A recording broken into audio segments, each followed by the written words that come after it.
Assalamualaikum warahmatullahi wabarakatuh.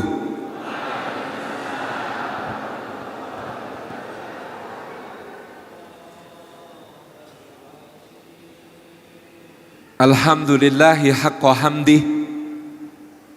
Alhamdulillahi hamdan katsiran tayyiban mubarakan fih.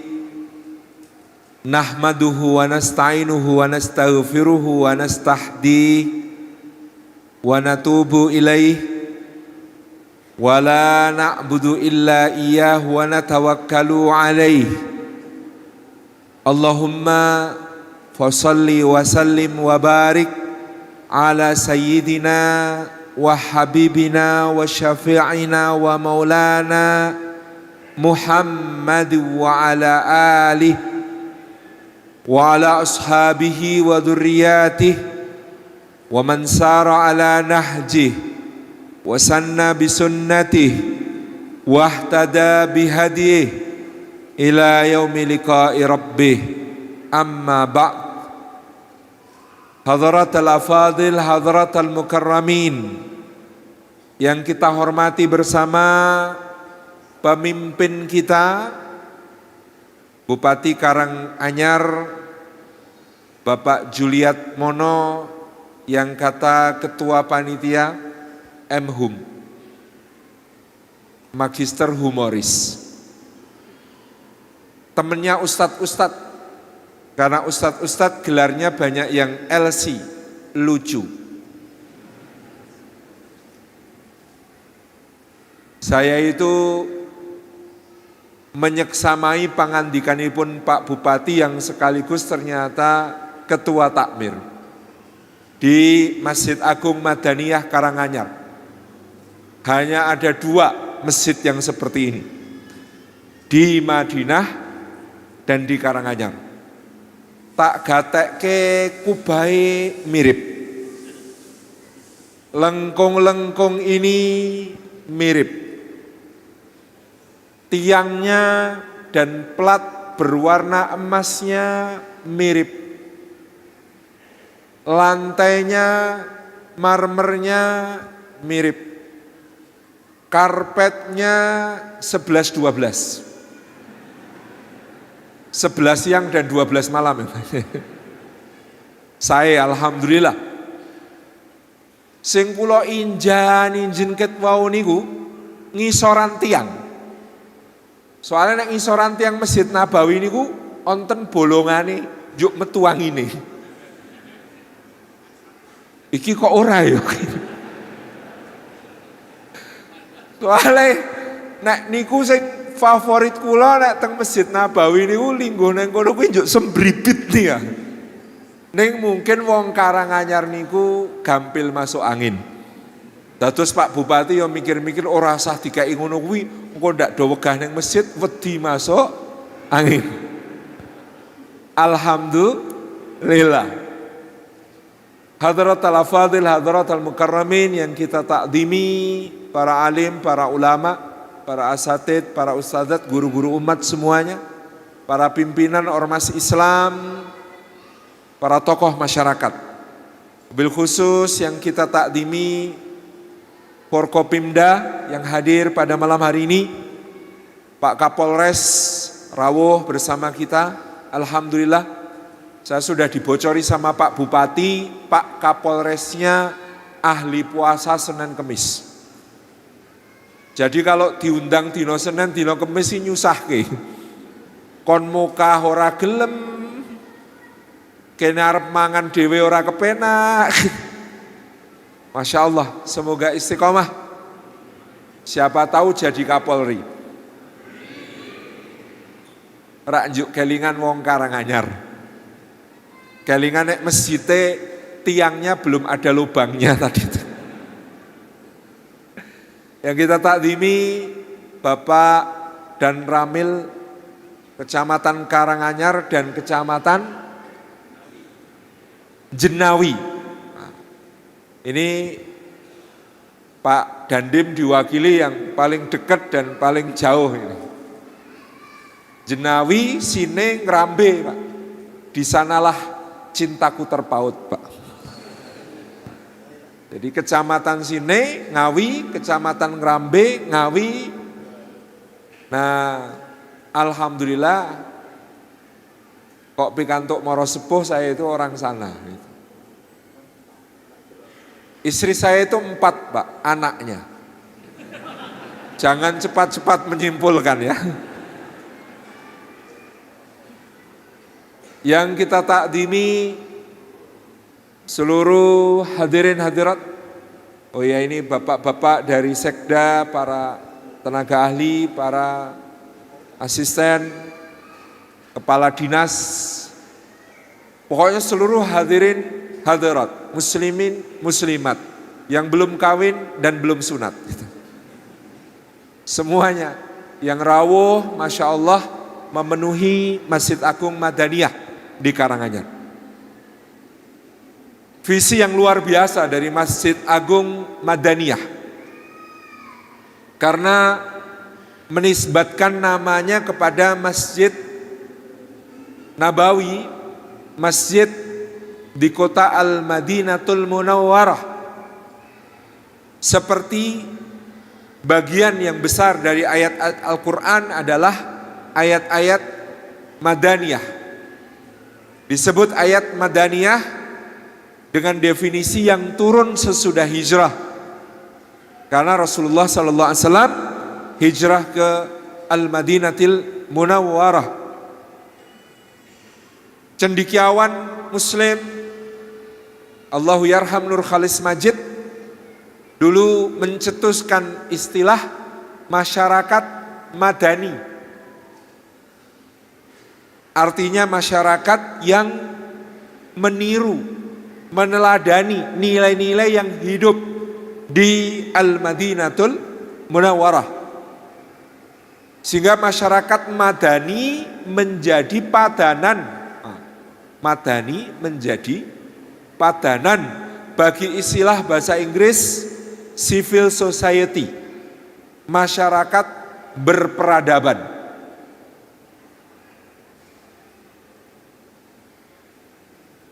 Dan Masjid Agung Madaniyah dengan bangunannya yang megah, mudah-mudahan juga menjadi wadah untuk membangun jamaahnya.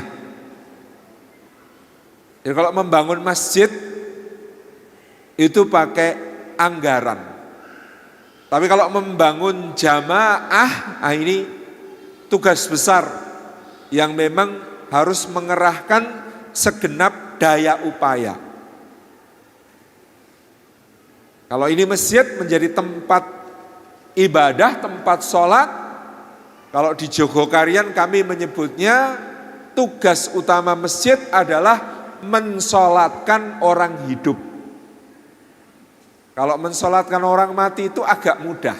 Takbir 4 kali, salam, selesai. Tapi kalau mensolatkan orang hidup itu menjadikan orang yang belum sholat menjadi sholat, yang sholatnya belum rutin menjadi rutin, yang sholatnya rutin tapi belum berjamaah menjadi berjamaah, yang sholatnya berjamaah memastikannya jamaah di masjid, yang jamaah di masjid lama-kelamaan istiqomah 5 waktu. Itu proses yang membutuhkan kesungguhan, perjuangan, dakwah yang luar biasa. Maka malam ini kita belajar dari bagaimana babat. Babat itu kata kerja sebenarnya. Kalau kita hendak membangun rumah atau pemukiman dan tempatnya masih berupa alas atau tempatnya masih berupa padang ilalang atau tempatnya masih berupa sebuah lingkungan yang belum kondusif, maka kita babat. Jika orang Jawa kenal dengan istilah babat alas. Untuk membangun Kesultanan Islam pertama di Jawa, Demak, maka yang dibabat adalah wilayah Gelagah Wangi yang kemudian menjadi Bintoro. Untuk membabat wilayah baru menjadi Kesultanan Mataram Islam, maka Ki Ageng Pemanahan bersama putranya Panembahan Senopati membabat alas yang disebut sebagai Mentau untuk memulai sebuah istana baru. Maka Susuhunan Amangkurat II membabat alas Wonokerto untuk menjadi Istana Kartasura. Ketika Susuhunan Pakubuwono II hendak memindahkan keratonnya, maka yang dibabat adalah sebuah desa yang bernama Solo. Ya orang Jawa kemudian jadi Solo. Nama awalnya Solo. Desa Solo yang terletak di tepi Bengawan Semanggi. Nah, dulu disebut sebagai Bengawan Semanggi karena banyak pohon semanggi tumbuh di tepiannya. Ini menjadi sebuah Keraton Surakarta Hadiningrat yang kita saksikan sampai hari ini. Ketika Pangeran Mangkubumi hendak memulai pembangunan Keraton Kasultanan Yogyakarta, maka memilih alas Pabringan menjadi yang dibabat untuk menjadi keraton. Maka kalau di sini desa Solo menjadi kota Solo, Surakarta Hadiningrat, di sana yang Bring itu menjadi Bringharjo, pasar. Situ ada Umbul Pacetokan, wilayah yang disebut dahulunya sebagai wilayah Pesanggerahan Garjitawati di era Kesultanan Mataram. Ini kenapa kemudian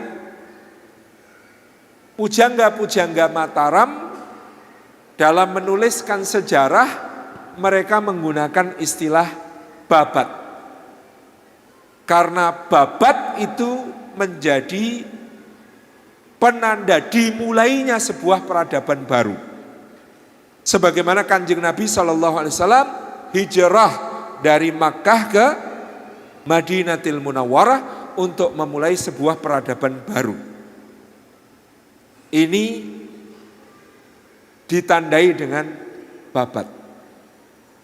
Maka varian babat dalam khasanah sejarah Jawa, kita mendapat banyak sekali naskah-naskah babat sampai hari ini. Memang salah satu yang paling terkenal adalah babat Tanah Jawi yang diteliti oleh Profesor Srike dan Mensma, yang ditulis pada era Sri Susunan Pakubuwono III di Surakarta, dikomandani oleh Carik Kertoboso. Menteri Sekretaris Negaranya itu bernama Carik Kertoboso pada masa itu. Tentu banyak lagi babat yang lain. Pada era Sultan Agung ditulis ada babat Nitik. Ada di era berikutnya babat Sengkolo. Ada yang disebut sebagai serat wali sana atau serat babat para wali. Ditulis pada masa Sunan Giri ketiga, menceritakan kiprah para wali songo di Jawa. Ada yang disebut serat babat Cirebon, ditulis pada era Panembahan Ratu Cicit Sunan Gunung Jati di Kesultanan Cirebon. Pada masa berikutnya muncul babat-babat lain yang menjadi penanda zaman menulis sejarah. Ada serat babat Palihan Nagari atau babat Giyanti menceritakan dibelahnya Kesultanan Mataram menjadi Surakarta dan Yogyakarta. Ada serat Babat Paku Nagara menceritakan perjuangan Raden Mas Said, Pangeran Sambernyawa sampai berdirinya Kadipaten Mangkunegaran. Ada serat Babat Bedahipun Karaton Ngayogyakarta Hadiningrat atau Babat Sepehi menceritakan bagaimana penyerbuan Inggris ke Keraton Yogyakarta pada masa Sri Sultan Hamengkubuwono ke-2. Dan salah satu yang terkenal dan sudah diakui sebagai memori dunia oleh UNESCO adalah serat Babat Diponegoro yang ditulis pahlawan nasional kita ini di pengasingannya di Manado sebelum beliau dipindahkan ke Fort Rotterdam di Makassar. Sementara pada masa Pangeran Diponegoro ternyata literasinya sangat tinggi. Orang Jawa itu sangat melek baca tulis sehingga babat yang ditulis seputar perjuangan Pangeran Diponegoro itu banyak sekali.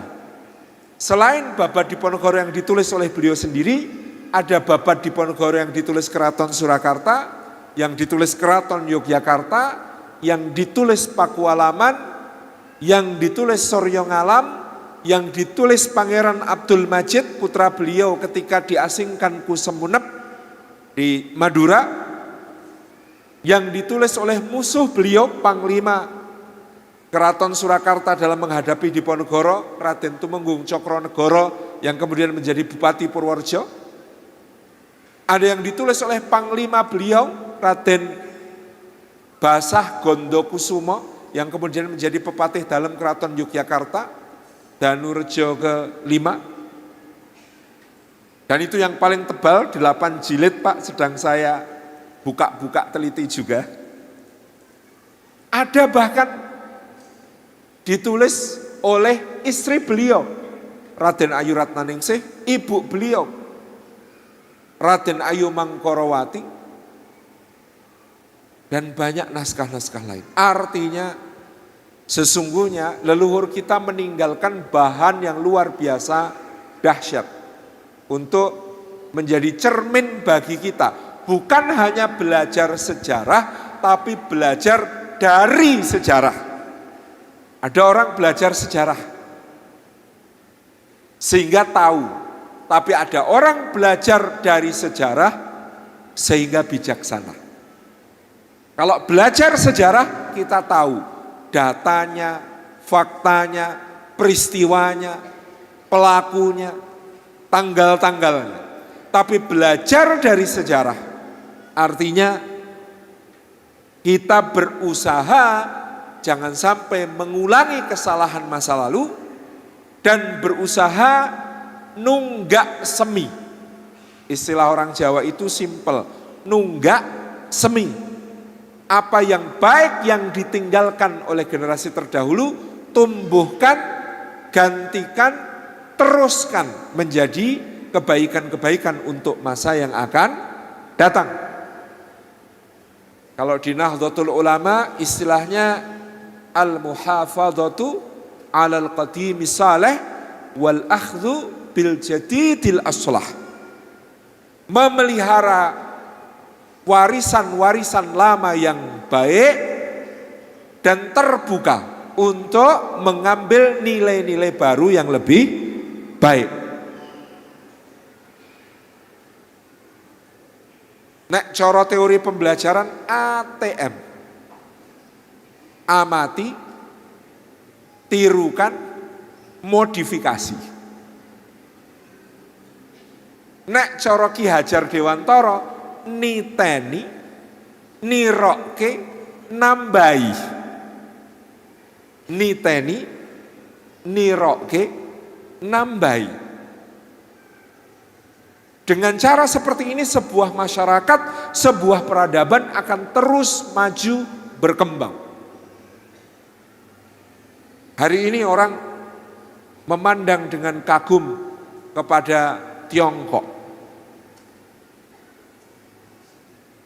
Satu keunggulan Tiongkok yang menurut saya menjadi penting untuk kita ambil ibrahnya, mereka sangat tekun mencatat sejarahnya. Dimulai dari sejarawan agung dinasti Han yang bernama Sima Qian, mencatat semua peristiwa-peristiwa yang terjadi, dan itu menjadi tradisi. Setiap hari di era pemerintahan kaisar siapapun, peristiwa penting semuanya dicatat. Sampai-sampai orang Cina itu kalau mau belajar inflasi gara-gara kebijakan sentralisasi, itu rujukannya bisa di masa Perdana Menteri Wang Anxi, di masa dinasti Song. Ada ceritanya. Sehingga mereka tidak terjebak untuk mengulangi kesalahan yang sama. Dalam soal itu keren. Kita harus belajar. Sebagaimana malam ini kita sedang memulai sebuah pembelajaran. Tadi dipesankan Pak Bupati, bagaimana kita belajar Islam ini sebagai sebuah risalah, rahmatan lil alamin, dan itu sudah terjadi di Nusantara kita secara sangat indah.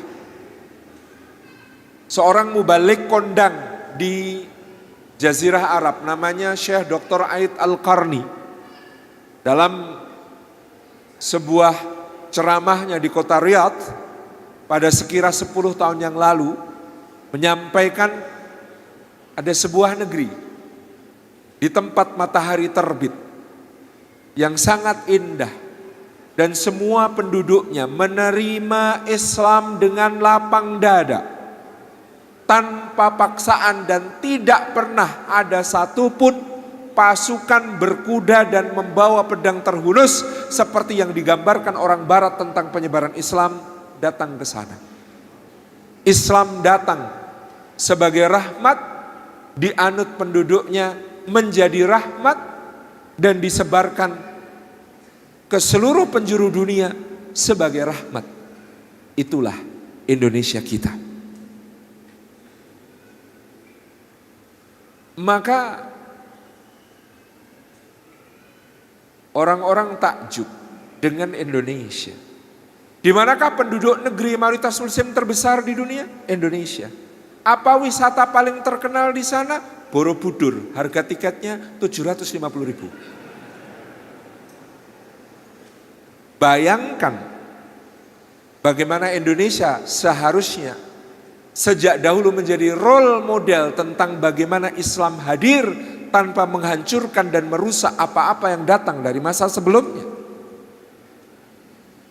Bangga kita dengan itu. Sama dengan bangganya orang Turki dengan Muhammad Al-Fatih. Hagia Sophia, gereja terbesar di dunia dari zaman kuno, didirikan oleh Kaisar Justinianus pada abad ke-5 Masehi.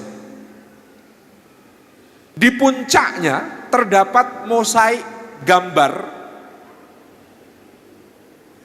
Bapa dan Yesus bertahta di surga, dikelilingi oleh para malaikat memerintah alam semesta. Mosaik itu begitu indahnya. Apa yang dilakukan Muhammad Al-Fatih? Apakah menghancurkannya? Tidak. Ditutup dengan plester yang membuat takjub para ahli konservasi sejarah masa kini. Plesternya Muhammad Al-Fatih tidak merusak, tetapi melapisi dan melindungi. Betapa indahnya nilai-nilai yang disebut sebagai futuhat, membantah semua cap miring dan pandangan-pandangan negatif yang disebarkan oleh para orientalis barat tentang bagaimana Islam tersebar ke penjuru dunia. Dan Indonesia adalah studi kasus yang selalu istimewa. Konsep futuhat dalam Islam itu, Bapak Ibu yang dirahmati Allah, sejak masa Rasulullah SAW sama sekali tidak identik dengan pedang perang dan kekerasan. Ketika Allah Subhanahu wa taala berfirman dalam suratul Fath, "Inna fatahna laka fatham mubina." Sesungguhnya kami telah bukakan untukmu wahai Muhammad sallallahu alaihi wasallam pintu kemenangan yang gilang gemilang. Kemana ayat itu merujuk peristiwanya? Apakah kepada peperangan yang Rasulullah menang perang? Bukan, Pak.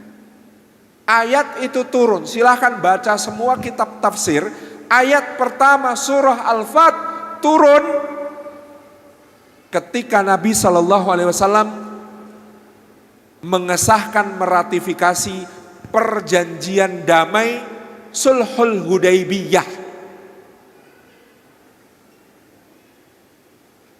Ketika Nabi SAW melakukan perdamaian dengan Quraisy yang diwakili oleh Suhail bin Amr, Allah mengatakan kepada beliau, sesungguhnya kami telah membukakan untukmu pintu kemenangan yang gilang gemilang.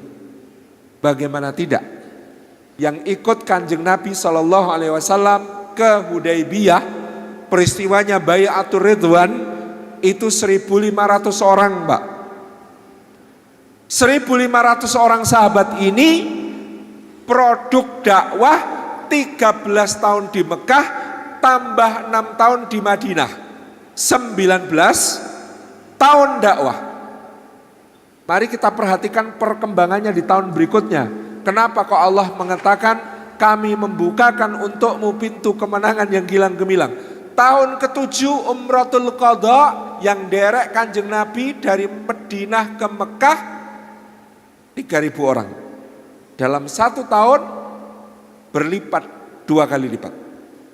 Tahun 9 Hijriah, Kanjeng Nabi SAW memimpin ekspedisi damai ke Tabuk, mengantisipasi penyerbuan dan kedoliman pasukan Romawi di sana. Berapa yang derek? Sebelum tahun ke-9, tahun ke-8 dulu, Fathu Makkah, pembebasan kota Mekah tanpa ada pertumpahan darah. Berapa yang derek Kanjeng Nabi dari Madinah ke Mekah? 10.000, Pak. 6 Hijriah 1.500, 7 Hijriah 3.000, 8 Hijriah 10.000, 9 Hijriah ekspedisi damai ke Tabuk 30.000 orang, 10 Hijriah Haji Wada 120.000 orang. Inna fatahna laka fatham mubina.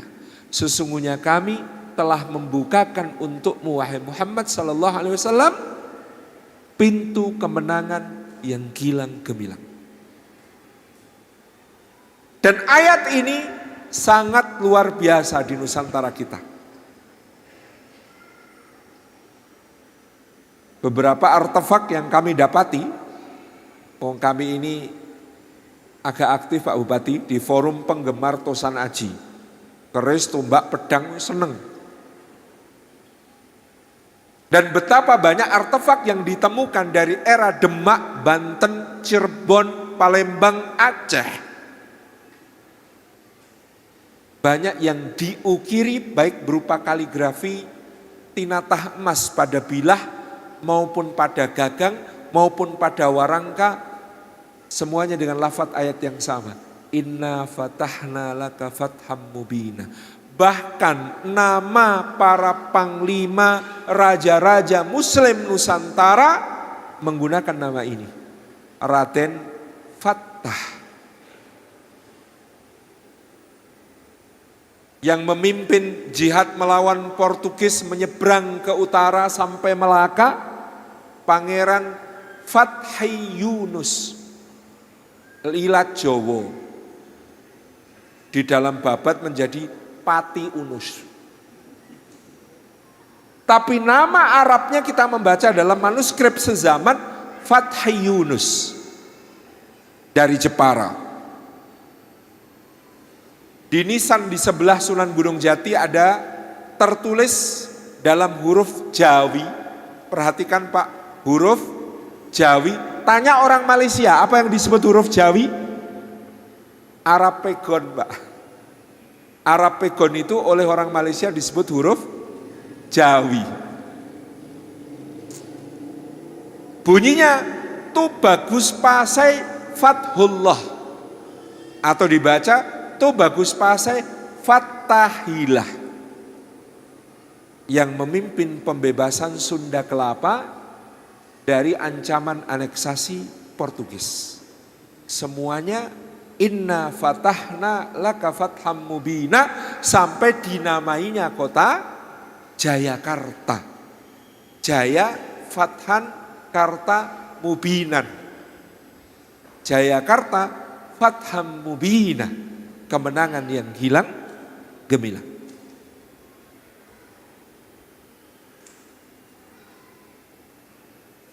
Demikian pula ayat yang ada di akhir surah Al-Fath. Fa'alima ma lam ta'lamu faja'ala min duni dzalika fathan qariba. Ayat ke-28 Suratul Fath. Allah mengatakan, maka Allah mengetahui apa yang tidak kamu ketahui, dan Dia menjadikan setelah yang demikian kemenangan yang dekat. Itu pun merujuk tadi ibadah berupa umratul qadha, syiar ibadah yang membuat Makkah takluk, 3 jantung hatinya menghadap ke Madinah.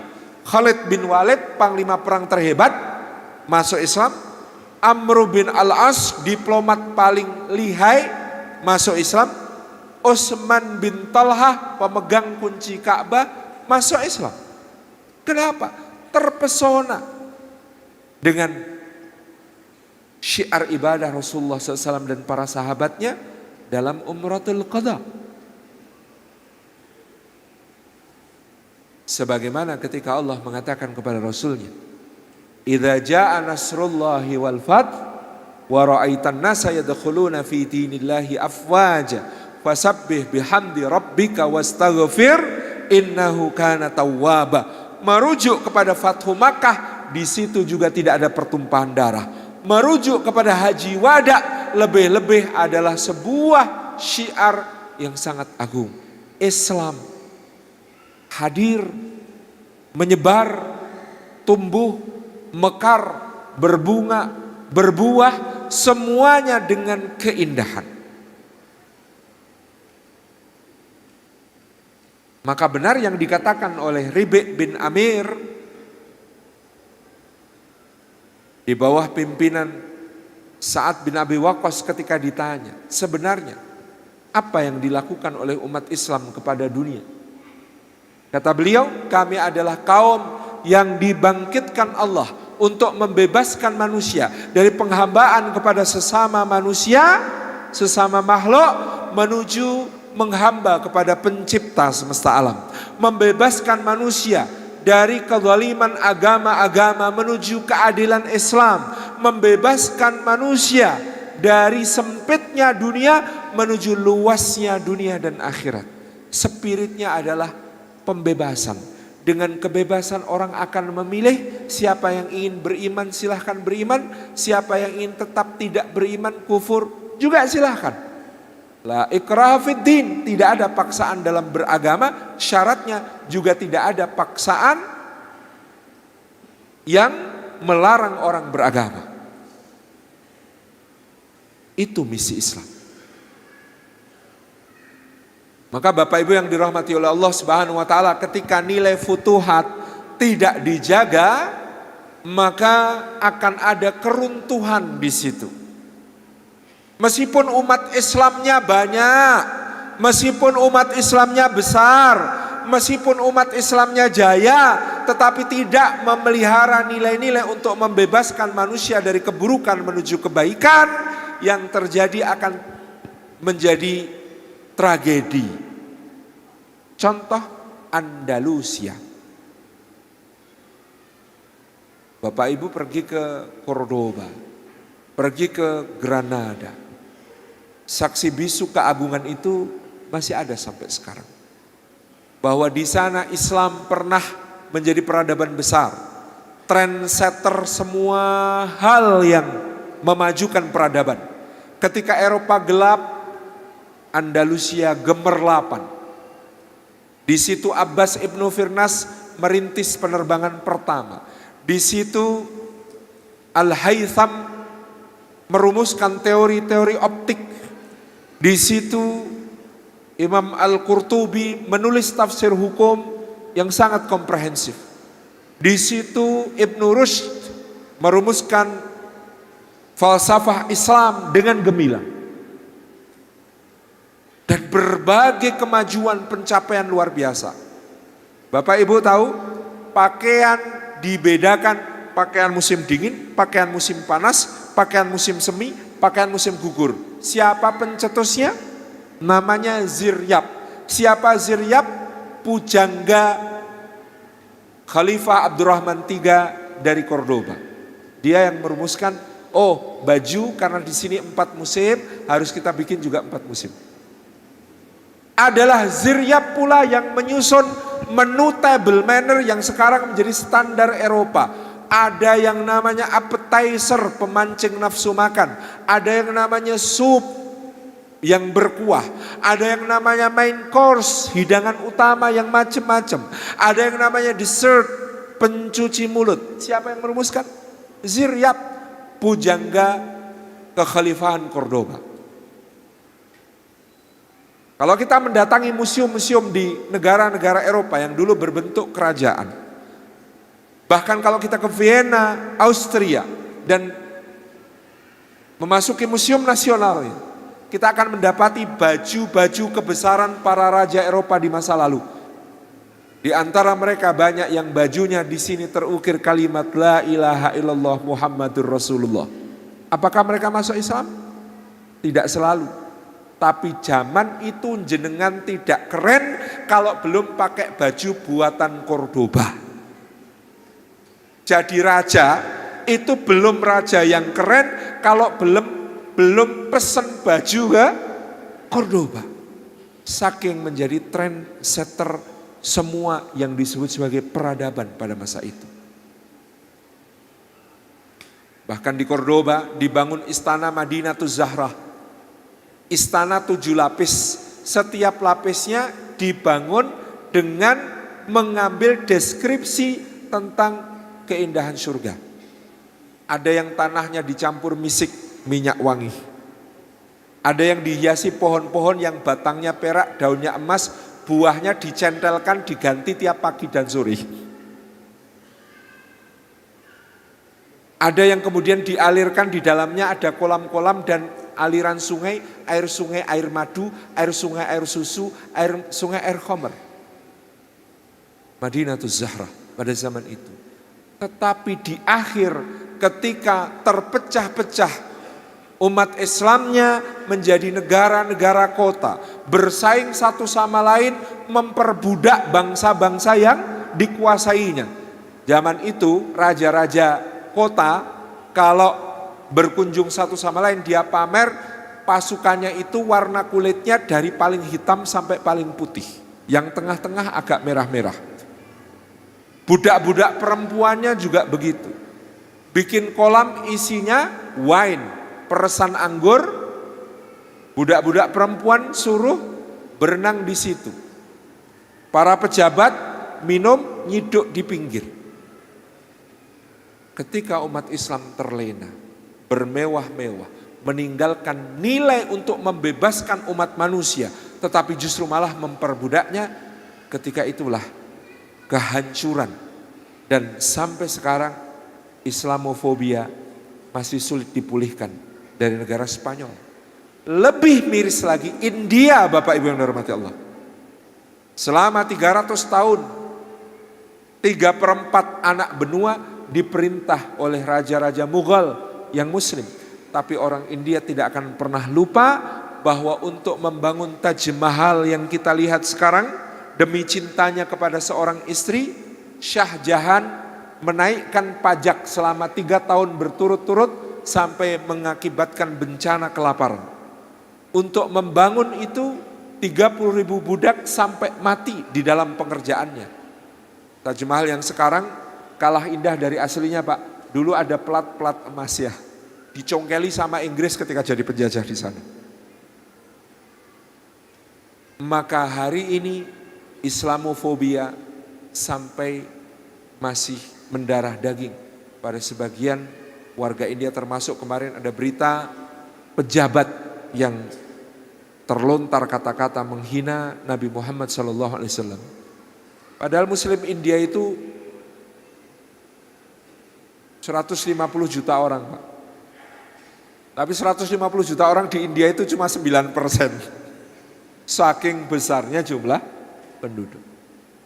Nah, alhamdulillah ala ni'matillah, kalau kita mencermati bagaimana babat di tanah Jawa ini, Islam datang untuk membawa peradabannya ke tanah Jawa ini, kita akan mendapati betapa indahnya cara para ulama ini berdakwah yang hingga hari ini menjadi berkah. Jadilah Indonesia kita negara muslim terbesar di dunia.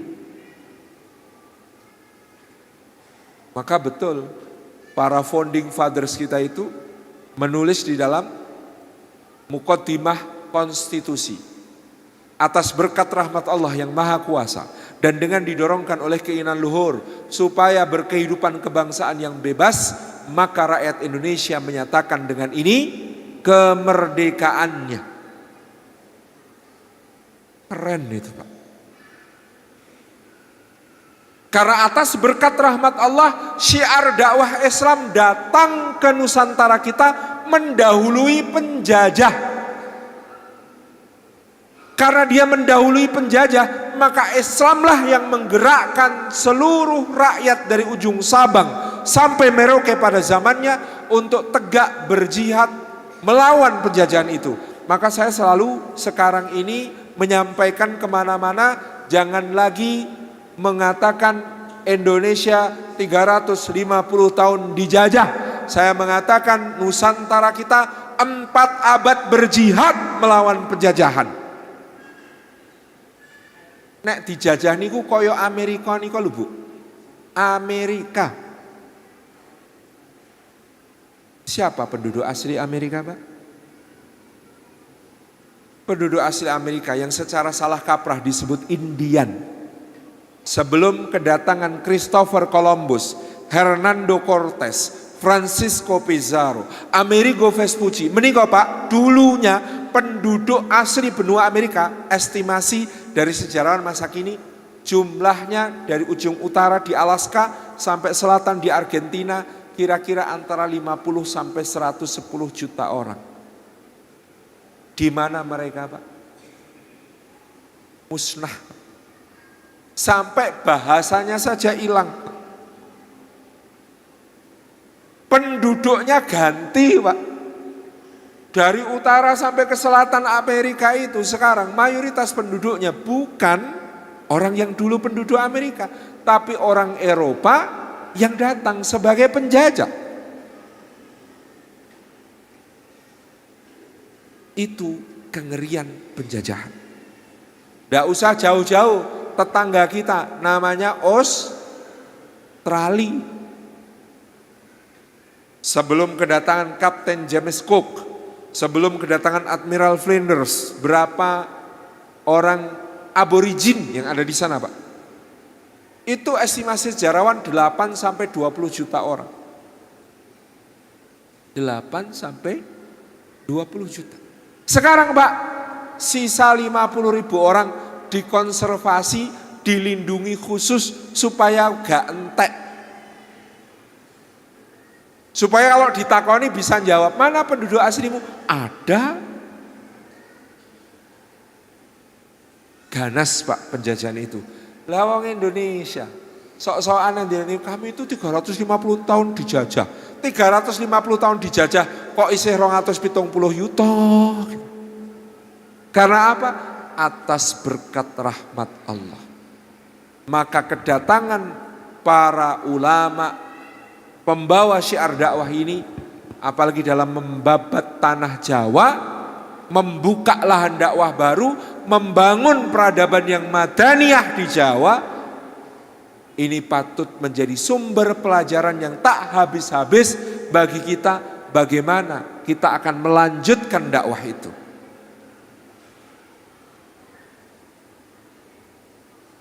Ada keropak Ferrara, ditemukan di Museum Ferrara di Italia. Apa itu keropak Ferrara, Pak Ustadz? Keropak Ferrara itu ternyata ditulis di daun lontar atau daun rontal.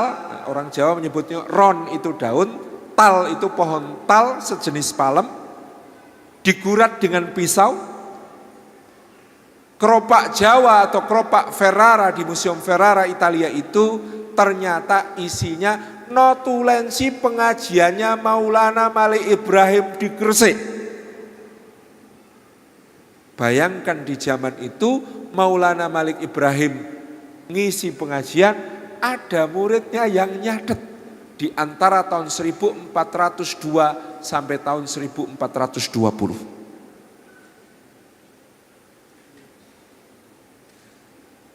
Ada sumber apa lagi?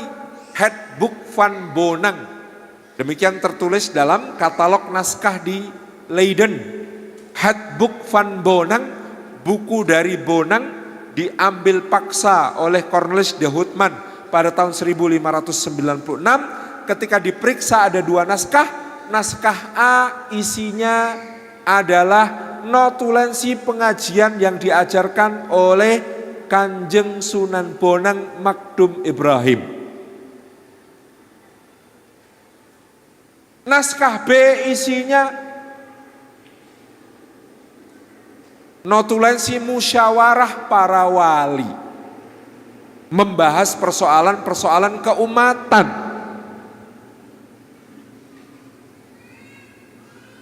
Di Gresik ditemukan serat wali sana, serat babat para wali, merekam kiprah perjuangan para wali, ditulis hanya sekitar 40 tahun setelah kejadian. Sumber yang sangat otentik. Dan babat Tanah Jawi merekam peristiwa-peristiwa yang koheren dalam bentuk simbol-simbol, metafor-metafor. Maklum orang Jawa itu human simbolikum. Manusia yang paling banyak menggunakan metafora dan simbol itu orang Jawa. Konon menurut teori linguistik itu penanda tingginya sebuah peradaban ketika kemudian semakin kaya dengan simbol-simbol. Kalau kita cermati bagaimana tanah Jawa dibabat, dimulai peradaban barunya, nama ini tidak boleh dilupakan. Maulana Malik Ibrahim dari Kashan. Pada tahun 2017, Bapak Ibu yang dirahmati Allah, Kedutaan Besar Azerbaijan di Jakarta mengundang tokoh-tokoh untuk diberikan presentasi hasil penelitian mutakhir tentang asal-usul Maulana Malik Ibrahim. Karena di nisannya disebut Al-Kashani, berasal dari negeri Kashan.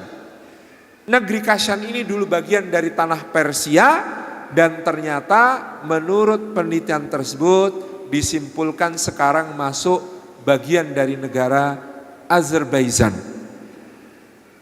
Ngertos mboten Bu Azerbaijan? Goleki ning peta wae mesti ketemu. Nyari di peta Turki ke arah timur, Laut Hitam, munggah sithik, goleki pojok kono kuwi. Di situ yang namanya negara Azerbaijan. Dan Maulana Malik Ibrahim ini dari Azerbaijan berpetualang ilmu menuju ke Mesir. Di Mesir sinau di Al-Azhar Asy-Syarif.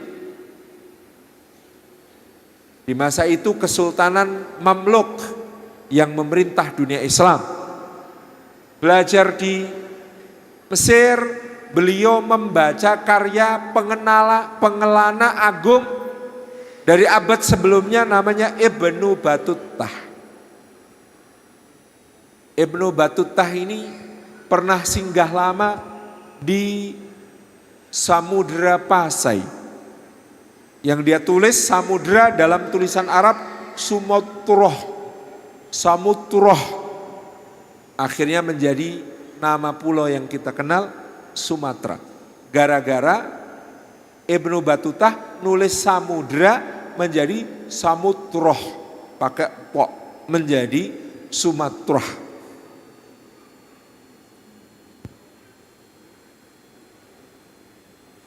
Di situ Maulana Malik Ibrahim terpesona membaca penjelasan Ibnu Battutah tentang negeri-negeri di wilayah timur.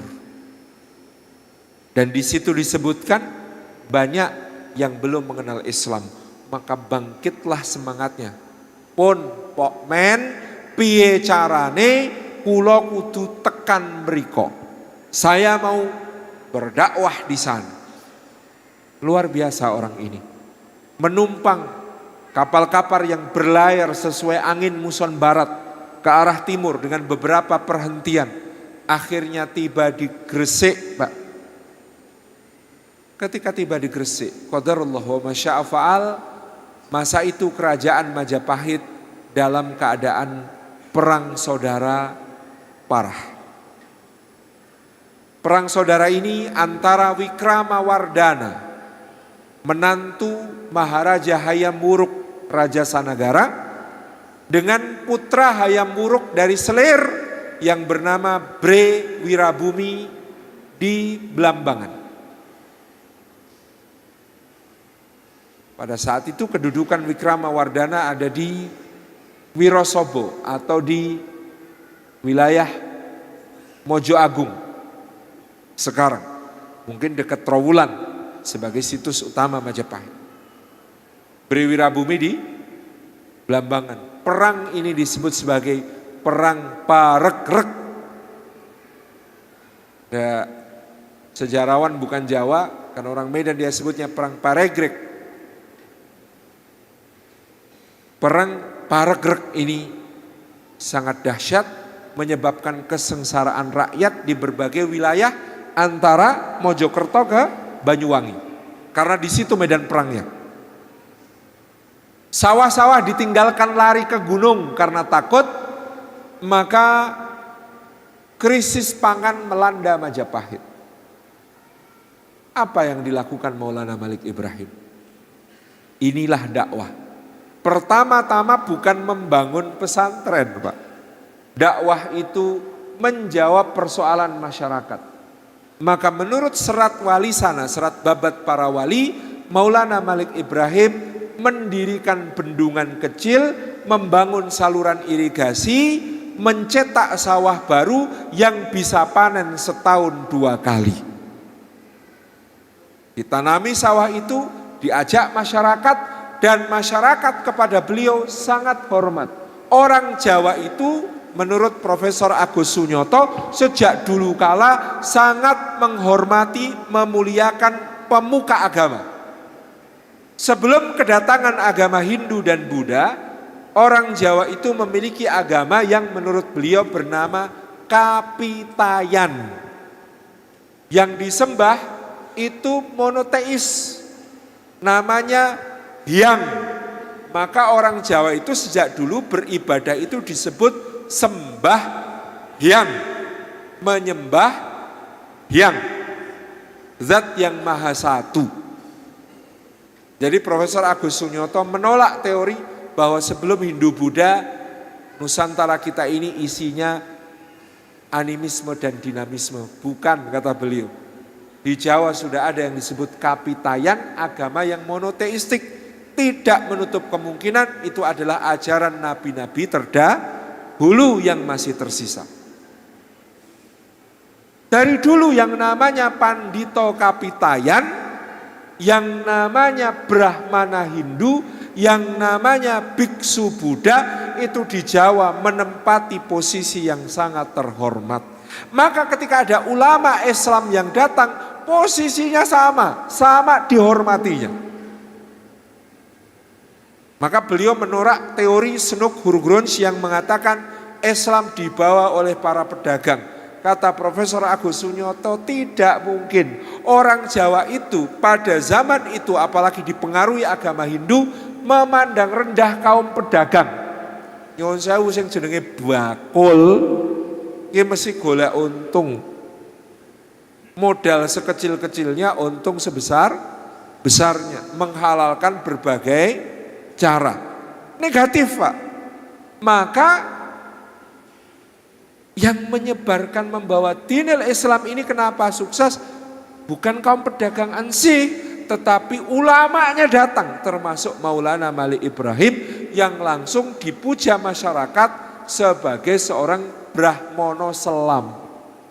Brahmono pemuka agama, Selam artinya Islam. Maka ketika beliau dawuh, ayo nandur pari bebarengan, banyak yang ikut. Lama-lama tanya penjenengan, Kanjeng Maulana, kok setiap pagi sebelum matahari terbit, siang hari, sore hari, petang hari, malam hari, jengkang jengking madhep ngilen. Niku ki ngopo? Barulah beliau menjelaskan agamanya perlahan-lahan, termasuk yang mereka tanyakan, yaitu sholat. Luar biasa, pada masa pemerintahan Maharani Suhita,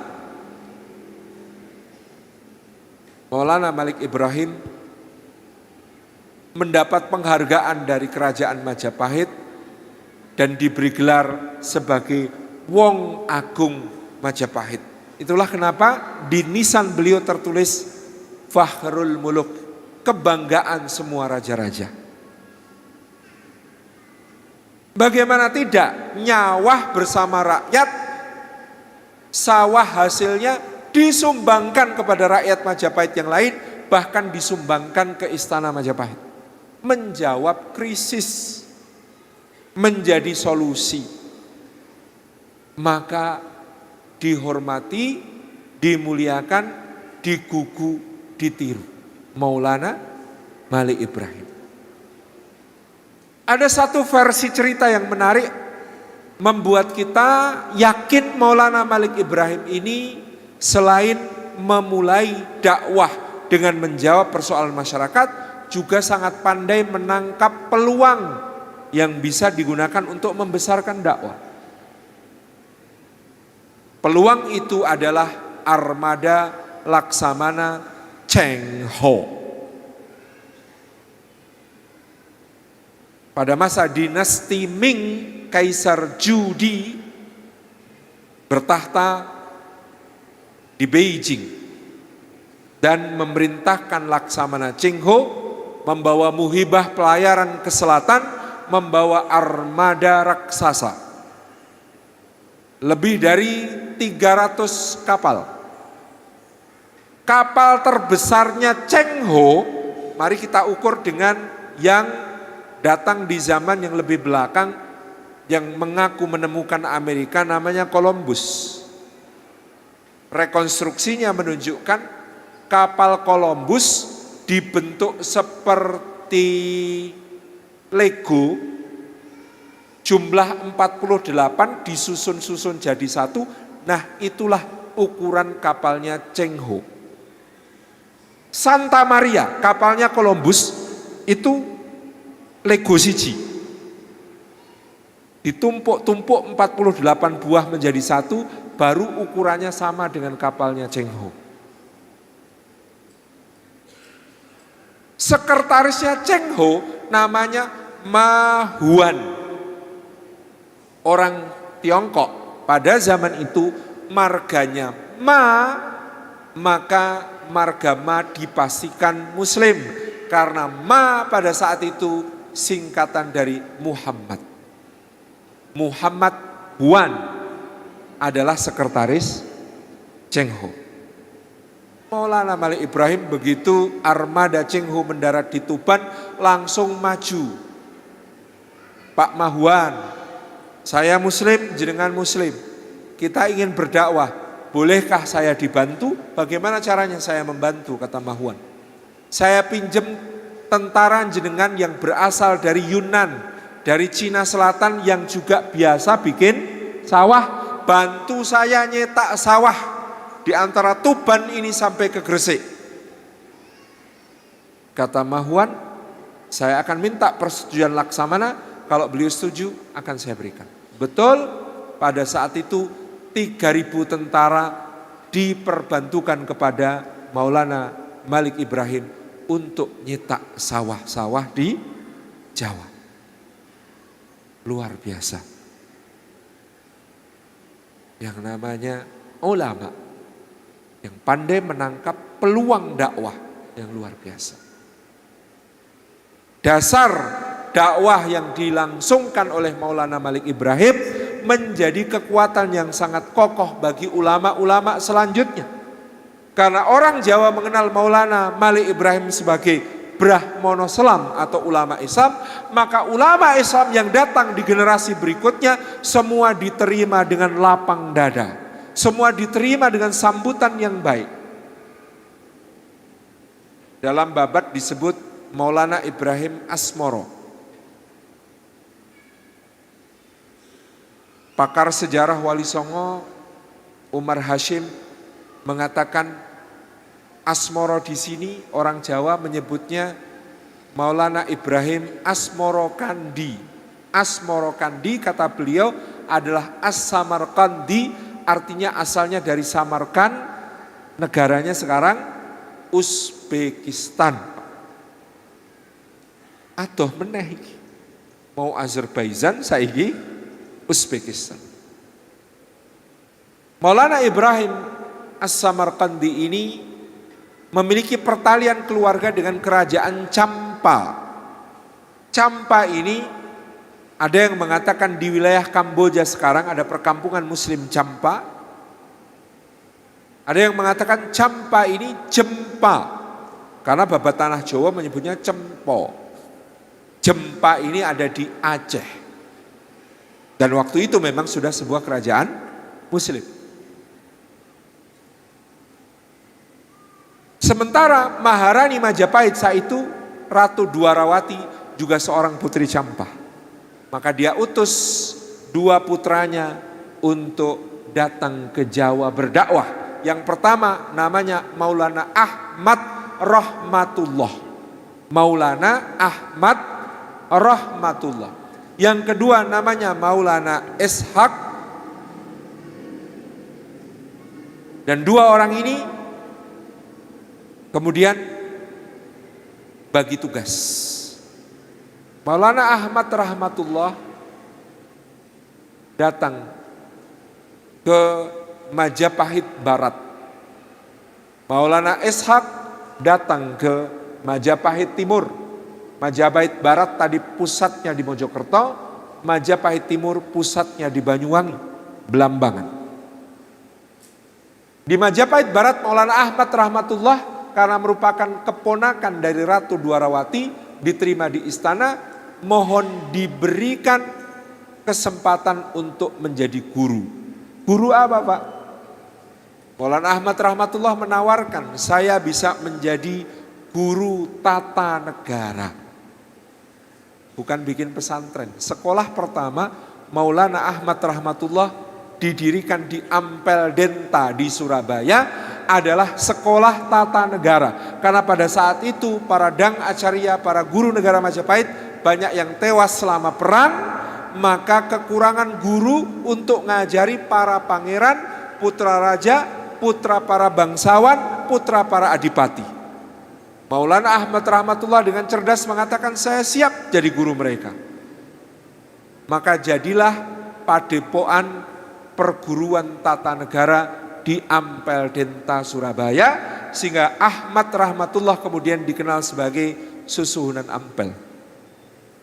Maka anak-anak raja dikirim ke situ, anak-anak adipati dikirim ke situ, anak-anak para bangsawan dikirim ke situ dari belajar tata negara, terpesona akhlak, akhirnya belajar Islam.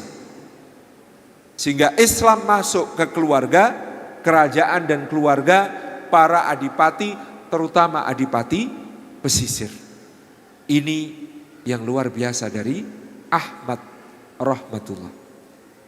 Maulana Ishaq di Belambangan tiba ketika Belambangan dilanda wabah penyakit. Begitu menurut babat tanah Jawa. Esok sakit, sore mati, sore sakit, pagi mati, pageblok. Maka Maulana Ishaq dengan doa-doanya, dengan keterampilannya dalam ilmu pengobatan, Tibbun Nabawi, berhasil mengatasi wabah dan bahkan menyembuhkan putri kerajaan yang dalam babat disebut Dewi Sekardadu, dari sakitnya sehingga diganjar hadiah oleh sang raja, dinikahkan dengan putri Dewi Sekardadu ini, menjadi menantu kerajaan. Dakwahnya berlanjut tetapi ada iri dengki muncul di situ sehingga Maulana Ishak difitnah dan kemudian diusir. Dewi Sekardadu yang hamil, maka kemudian putranya ketika lahir akhirnya dilarung ke lautan karena dikhawatirkan menjadi penyebab bencana. Yang dilarung ke lautan ini sebenarnya bernama Raden Paku. Ketika dilarung di lautan ditemukan oleh saudagar Abu Hurairah, nakoda kapal milik Nyai Ageng Pinatih dari Gresik, maka diberi nama Joko Samudro. Joko Samudra oleh Nyai Ageng Pinatih dikirim belajar ke Ampel. Disitulah bertemu dengan Raden Hasan alias Raden Fatah, putra Raja Majapahit yang dititipkan ke Palembang tapi pulang ke Jawa lalu mondok di Ampel Denta. Di situ bertemu dengan Qasim, Maulana Qasim, anak Sunan Ampel sendiri. Bertemu dengan Maulana Makdum Ibrahim, anak Sunan Ampel sendiri. Belajar bersama. Tanpa diketahui sebenarnya itu nenggone Ome Dewi, di tempat Pak Leknya sendiri. Maka Joko Samudro bersama Makdum Ibrahim dan Qasim kemudian dikirim untuk berhaji ke Mekah. Ketika berhaji ke Mekah, transitnya di Pasai, di Aceh.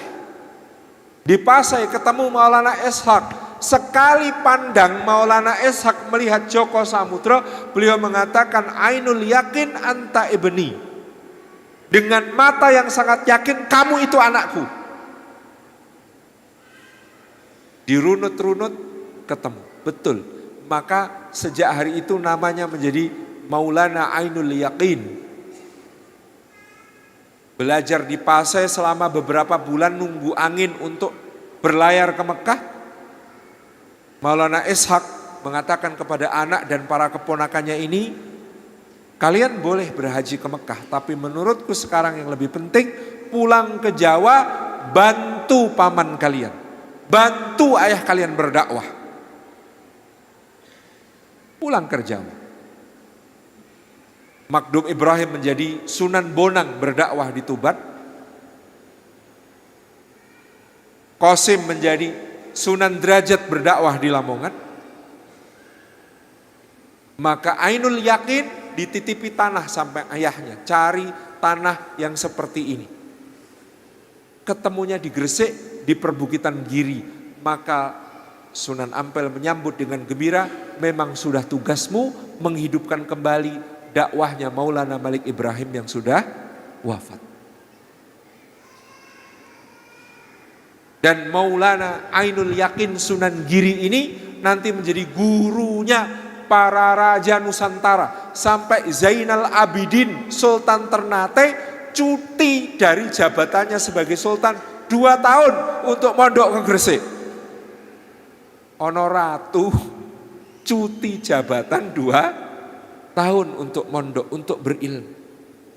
Sampai-sampai pengenalan Portugis Tom Pires mengatakan Sunan Giri itu pausnya Jawa, pausnya Nusantara. Karena semua raja-raja Nusantara merasa belum afdal kalau dia belum dilantik oleh Sunan Giri sebagai raja. Ada orang dari Palestina, dari Baitul Maqdis, dari Yerusalem. Namanya Maulana Osman Haji. Setelah menunaikan haji, dia tidak pulang ke Palestina tapi sama anak yang masih kecil berlayar ke Jawa. Di Jawa diarahkan oleh Maulana Ahmad Rahmatullah, panjenengan saya usulkan menjadi military trainer, pelatih tentara Mojopahit. Karena memang pinter perang, Pak.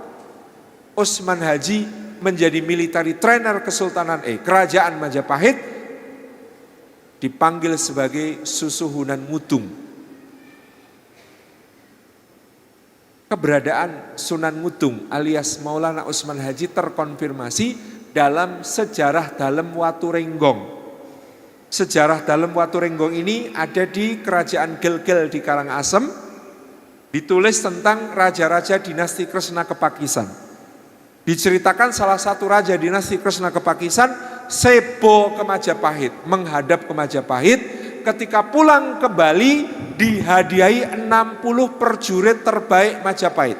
60 prajurit terbaik Majapahit ini semuanya nyama selam. Nyama artinya saudara, selam artinya Islam. Semuanya adalah murid Sunan Mutung alias Maulana Usman Haji. Inilah 60 muslim pertama yang tercatat ada di Pulau Bali pada masa itu. Putra Usman Haji namanya Sayyid Ja'far Shadiq diperintahkan berdakwah ke pantai utara. Dia datang di kalangan masyarakat yang saat itu sangat memuliakan sapi. Ja'far Shadiq tahu inilah peluang untuk berdakwah. Maka beliau di situ seperti tadi anjuran Pak Bupati, beli sapi sing paling gede, paling gemuk, paling besar, paling keren, ora dinyang. Lalu sapi terbesar ini diikat di halaman rumah. Rakyat di pantai utara ini berduyun-duyun mendatangi beliau. Rumah beliau. Kira-kira ini Sunan Ja'far Shadiq ini mau ngapain? Kok nyencang sapi depan rumah? Ngumpul orang, beliau keluar. Menyampaikan pembicaraan yang sangat indah. Bapak Ibu, untuk penjenengan ketahui, sapi adalah binatang yang sangat mulia di dalam Islam. Sampai-sampai di dalam Al-Quran ada surat namanya surat sapi. Dan itu surat yang paling panjang. Ada khasiatnya kalau dibaca akan menjadi begini, begini, begini. Surat sapi itu ada ceritanya tentang sapi betina yang bisa mengungkap kasus pembunuhan di zaman Kanjeng Nabi Musa. Orang-orang sudah tertarik, pengen tahu ceritanya? Silahkan datang besok. Pokoknya ngerip bagian untuk cerita yang semakin menarik, beliau mengatakan ceritanya insya Allah bersambung besok. Sekarang jam 10 kita iya ngono gitu. Ceritanya akan bersambung besok. Itu yang dikatakan oleh Sunan Kudus. Betul, datang orang makin banyak. Akhirnya beliau membangun kota, membangun masjid. Nama masjidnya sama namanya dengan masjid yang ada di tanah kelahirannya, di Baitul Maqdis atau Al-Quds di Palestina, namanya Masjid Al-Aqsa. Diparingi menara yang sangat khas. Maka kemudian kotanya juga diberi nama kota kelahirannya, kota Al-Quds. Mek wong Jawa nek kon mong Al-Quds kecekluk, Pak. Maka menjadi kudus.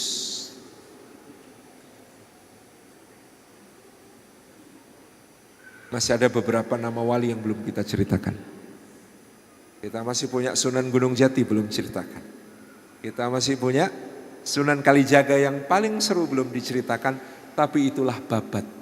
Memang betul-betul kita bisa melihat bagaimana mereka membuka peradaban baru dengan cara yang sangat simpatik, cara yang sangat indah, menjawab persoalan masyarakat, menawarkan kebaikan yang dimiliki untuk menjadi solusi persoalan-persoalan.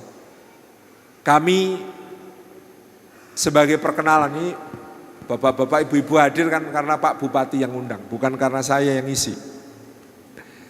Kami membina di pesantren masyarakat Merapi Merbabu, Bapak Ibu, di lereng Merapi Merbabu yang dulu disebut Merapi Merbabu Kompleks, pelayone PKI.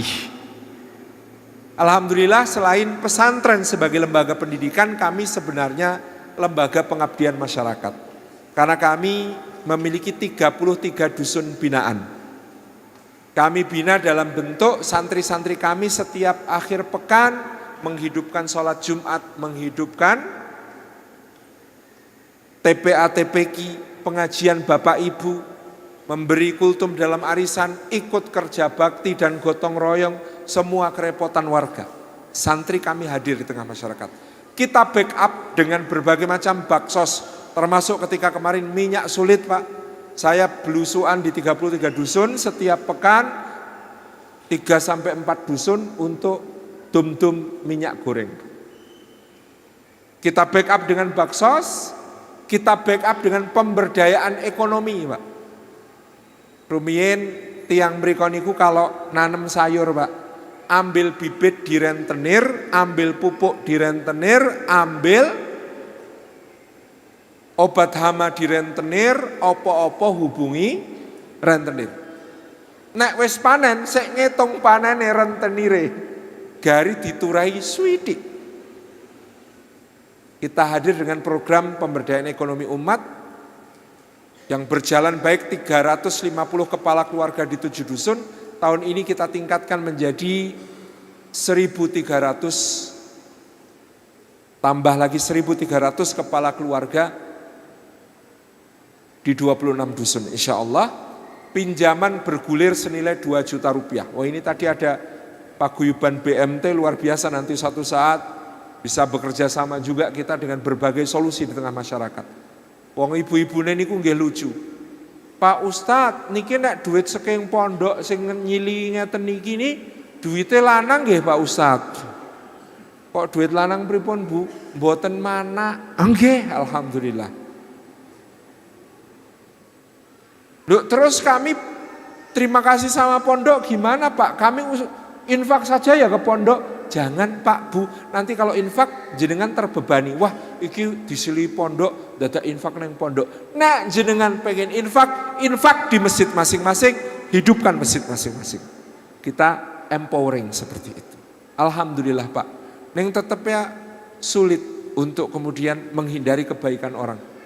Banyak yang dibanding ke pondok kami yang 200 santri ini, kok niki biaya santrine ringan sini nih. Konsumsi santri murah sini nih. Nggih Pak, tiap hari ada warga yang antar sayur untuk konsumsi santri. Alhamdulillah. Jadi ini idep-idep sidik-sidik ngamalke ngelmune wali songo. Kita insya Allah santri kita juga mengelola toko besi bangunan, toko kebutuhan sehari-hari, warung kopi dan teh, membina wisata di sana. Santri kita juga insya Allah siap melayani di klinik yang sedang kita bangun, homestay yang sedang kita bangun, dan peternakan yang kita jalankan.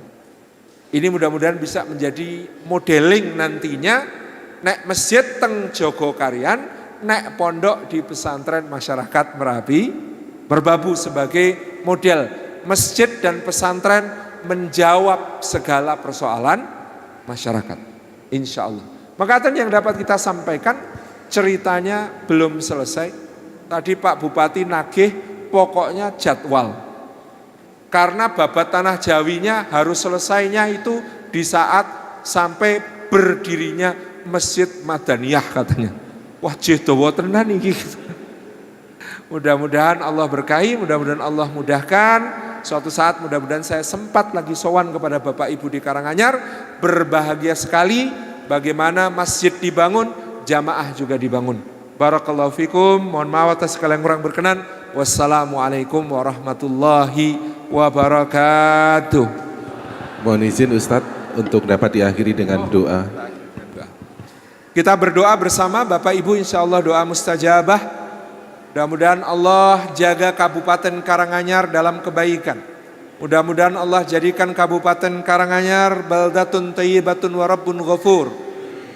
Umumnya untuk negeri kita tercinta Indonesia, umumnya untuk umat muslim sedunia, umumnya untuk bumi tempat kita tinggal bersama, menjadi tempat yang indah, yang damai, yang makmur, yang sejahtera, berkah dalam naungan ridha Allah Subhanahu wa taala. Mudah-mudahan Allah panjangkan umur Bapak Bupati dalam kebaikan, istiqomah dalam ketaatan, semangat karena beliau ini ketua takmir masjid sambilannya jadi bupati. Dan mudah-mudahan seluruh pejabat semuanya dijaga oleh Allah dalam kebaikan. Bersama seluruh tokoh masyarakat dijaga dalam kebaikan. Seluruh warga diberkahi, dimudahkan segala urusan. Dilapangkan rizkinya. Yang belum dikaruniai jodoh, dibukakan pintu jodoh. Yang masih punya utang dilunasi utangnya insyaallah. Kok le amin rada seru nek saiki. Kita berdoa bersama-sama. A'udzubillahi minasyaitonirrajim. Bismillahirrahmanirrahim. Alhamdulillahirabbil alamin. Hamdan syakirin, hamdan na'imin, hamdan yuafi ni'amahu wa yukafi'u mazidah. Ya Rabbana lakal hamdu kama yanbaghi li jalali wajhika wa 'azimi sultanik.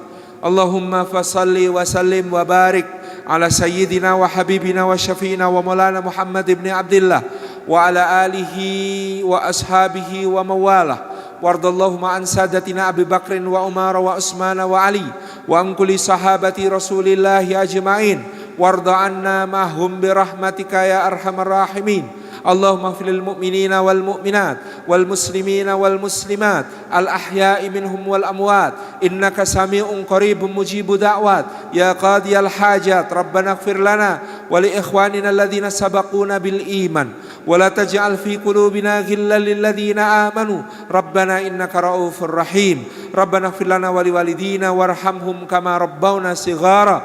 Allahumma a'inna ala dzikrika wa syukrika wa husni ibadatik.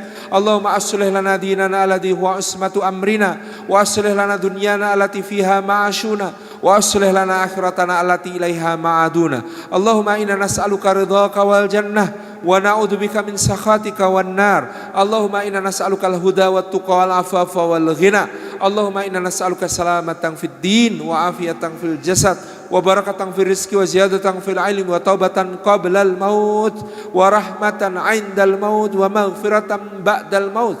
Allahumma hawin 'alaina fi sakratil maut wan najata minan nar wal 'afwa 'indal hisab. Rabbana hab lana min azwajina wa dhurriyyatina qurrata a'yun waj'alna lil muttaqina imama. Rabbana atina fid dunya hasanah wa fil akhirati hasanah wa qina adzaban nar wa adkhilnal jannata ma'al abrar. Ya aziz ya ghaffar ya rabbal alamin. Subhana rabbina rabbil izzati amma yasifun wa salamun alal mursalin walhamdulillahi rabbil alamin. Liqabuli hajatina al-Fatihah. A'udzubillahi minasyaitonir rajim. Bismillahirrahmanirrahim. Alhamdulillahi rabbil alamin. Rahmanir rahim. Maliki yaumiddin. Iyyaka na'budu wa iyyaka nasta'in. Ihdinas siratal mustaqim. Siratal ladzina an'amta 'alaihim ghairil maghdubi 'alaihim waladdallin.